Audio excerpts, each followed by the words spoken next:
خاموش سر. یہ کہانی ہے ایک ایسے بچے کی جو میوزک سیکھنا چاہتا ہے لیکن اس کے پاس انسٹرومنٹس نہیں. یہ ہے علی، ایک 8 سال کا پرخیال اور نازک دل کا لڑکا. دادی علی کی سمجھدار اور نیچر سے جڑی دادی. صبح کا منظر، گاؤں کا ایک پرانا چھوٹا سا گھر اور اس کے پاس جنگل ہے اور ایک ندی بہہ رہی ہے. ہلکی دھوپ اور ہوا میں تازہ خوشبو. علی اپنے کمرے کی کھڑکی سے باہر جنگل اور ندی کو دیکھ رہا ہے. اس کے چہرے پر ایک سوچ ہے. علی کی آنکھوں میں ایک خالی پن اور خواہش ہے. وہ انگلی سے کھڑکی کے شیشے پر تصویر بنا رہا ہے. علی کمرے میں ایک پرانی بانسری کو دیکھتا ہے جو شیلف پر دھول میں پڑی ہے. وہ اسے چھونا چاہتا ہے لیکن ہچکچاتا ہے. شاید یہ اس کے بابا کی ہے. علی ندی کے کنارے بیٹھتا ہے. وہ ایک دھن گنگنانے کی کوشش کرتا ہے لیکن اس کی آواز ٹھیک نہیں نکلتی. مایوسی سے وہ پتھر اٹھا کر پانی میں پھینکتا ہے.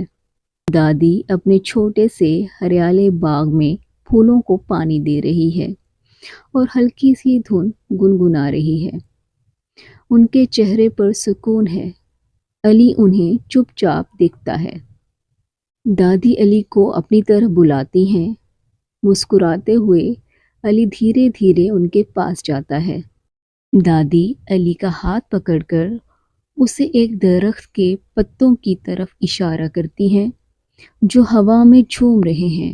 وہ علی کو ان پتوں کی سرسراہٹ سننے کو کہتی ہیں. علی آنکھیں بند کر کے ہوا کی سرسراہٹ، پرندوں کی چہچہاہٹ اور ندی کے بہتے پانی کی آواز سنتا ہے. اس کے چہرے پر پہلی بار سکون اور حیرت ہوتی ہے. علی اب جنگل میں اکیلا ہے. وہ ایک سوکھا پتا اٹھاتا ہے اور اسے ہوا کی طرح آواز نکالنے کی کوشش کرتا ہے. پہلے مشکل ہوتی ہے، پھر ہلکی سی سرسراہٹ پیدا ہوتی ہے. علی الگ الگ قدرتی چیزوں سے آوازیں نکالنے کی کوشش کرتا ہے. پتھروں کو ٹکرانا، خالی سیپی میں پھونک مارنا، بانس کے ہول پر ہاتھ مارنا، ہر چیز سے ایک نیا سر نکلتا ہے. علی اب ندی کے کنارے اپنی نیچرل آرکیسٹرا بنا چکا ہے. وہ پتھر، پتے اور بانس کو استعمال کرتے ہوئے ایک سمپل لیکن خوبصورت دھن بجا رہا ہے. جنگل کے جانور دور سے اسے حیرانی سے دیکھ رہے ہیں. دادی جنگل میں ایک درخت کے پیچھے چھپ کر علی کو دیکھ رہی ہیں. ان کے چہرے پر فخر اور سکون بھری مسکراہٹ ہے. ہلکی بارش ہوتی ہے.